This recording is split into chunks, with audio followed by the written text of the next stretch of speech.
On nous appelle souvent les frères Braco, de notre nom de famille braconnier. Et donc vu qu'on travaille toujours tous les deux sur tous nos projets, voilà, le nom est vite venu les frères Braco.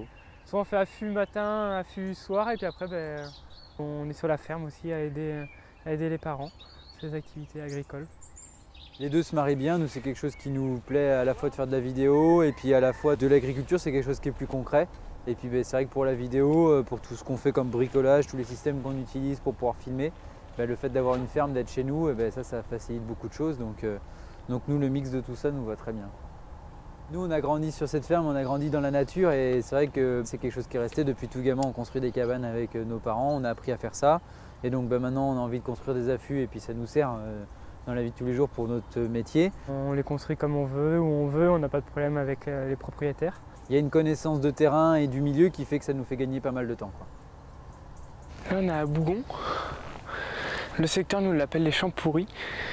C'est le nom d'un champ mais qui se situe un peu plus loin. C'est une zone qui est encore, où il y a beaucoup de pâturage. Donc c'est une zone quand même bien venir faire de la vidéo. Il y a encore beaucoup de haies, de bocage. Donc là c'est bien gelé, donc ça fait une belle gelée blanche, c'est sympa. On fait des images. Donc là c'est une belle matinée. J'étais un peu venu repérer le renard.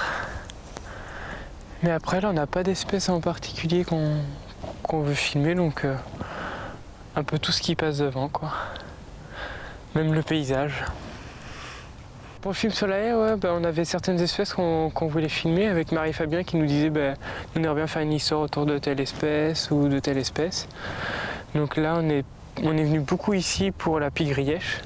Il y a beaucoup de pie-grièche vu que c'est vraiment de l'élevage bovin ici, donc c'est assez libre, il y a beaucoup de haies. C'est très riche en passereaux, assez commun à la base mais qui diminue quand même pas mal autour, surtout que le bocage diminue aussi beaucoup.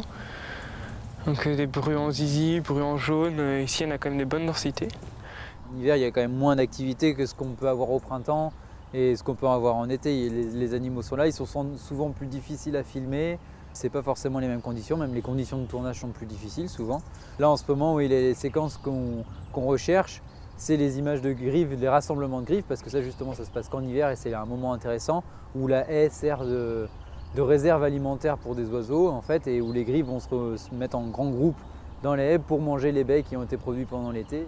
Il y a différentes techniques pour les approcher ou pour pouvoir les filmer. Mais soit on utilise la maraude, donc là on va plus les approcher de loin, donc ça sera plus pour des plans larges. On se balade avec l'appareil photo sur le dos et le trépied.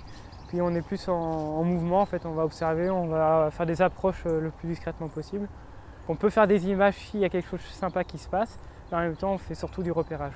Alors que après une fois qu'on a fait la maraude, souvent on va plus se mettre en affût pour avoir des plans un peu plus serrés. Mais c'est vrai qu'un affût mal préparé, si on n'a pas vraiment repéré avant, c'est aussi beaucoup de temps pour pas grand chose. Là c'est important d'aller faire du repérage juste à la jumelle, d'essayer de comprendre ce qui se passe, comment les animaux se déplacent, à quel endroit on peut placer la caméra, puis après de construire notre séquence, d'y réfléchir en se disant tiens on peut faire un plan large là, un plan serré là, qu'est-ce qu'il faut qu'on ait comme comportement et avoir une vraie séquence parce que c'est la partie compliquée en animalier finalement. Pour que la séquence elle soit complète, il faut qu'il y ait tout, il faut qu'on ait quelque chose qui nous immerge dans une séquence ou avec une espèce ou dans un milieu. Et donc pour ça il faut savoir où on est, il faut situer les choses, il faut s'imprégner du lieu vraiment. C'est vrai que les paysages c'est souvent ce qu'on oublie. Même nous on a souvent tendance à faire des plans serrés et en fait on se rend compte qu'en montage on a besoin aussi pas mal de plans larges. Et les beaux plans larges c'est pas si facile que ça à faire.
Ça aurait été plus haut, ça aurait pas été plus mal.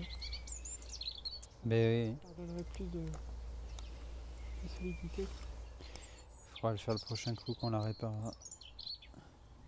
Bon, on commence à reprendre de la forme. Le fait en fait d'avoir son propre matériel en animalier, c'est quand même un bon point fort parce que ça nous permet d'être réactifs en fait. Dès qu'il y a les bonnes conditions climatiques, eh ben, on peut aller filmer. On y va 3-4 jours de suite, on recommence, on dérush, on voit où on s'est planté, on recommence et puis voilà. Et puis petit à petit, du coup, ça permet de travailler un peu plus l'image, travailler un peu plus les plans. Enfin, je pense que c'est important, surtout en animalier. On est bien équipé, donc on peut faire quand même pas mal de choses, quoi. On passe pas mal de temps à bricoler des petits systèmes. D'une, parce que ça nous plaît bien aussi de le faire. Puis en plus, ça dépanne et puis ça coûte souvent quand même pas mal moins cher. On a construit pas mal de trucs et des trucs qui n'ont pas marché. Là, c'est un petit travelling motorisé qui fait sur les câbles. Donc là, je suis en train de faire le système de la plateforme. Ce sera un test, hein, je suis pas encore sûr que ça marche. Ce qu'il faudra, c'est une poulie avec une tige et hop sur le côté qui vient de chercher. Une tige et puis appuyer sur le côté. Ouais.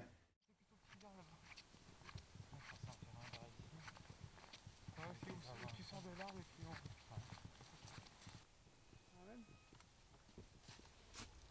Je me démarre direct comme ça? Ouais. Ce sera un démarrage sec. On s'en fout.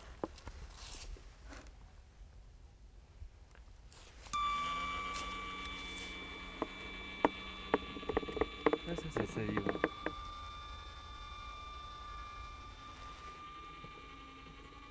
C'est extraordinaire. Waouh. T'as eu peur, hein? Il a eu peur. Ah, ça va mieux.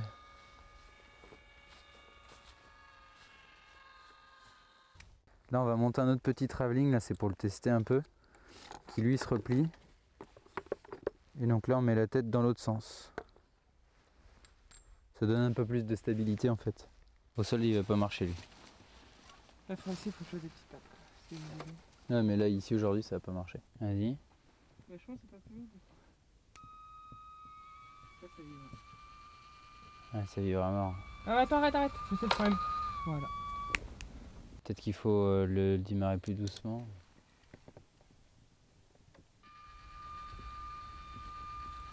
T'es content? Je suis hyper content. Bah, il y a des petits trucs à revoir, comme souvent. Le principe marche à peu près.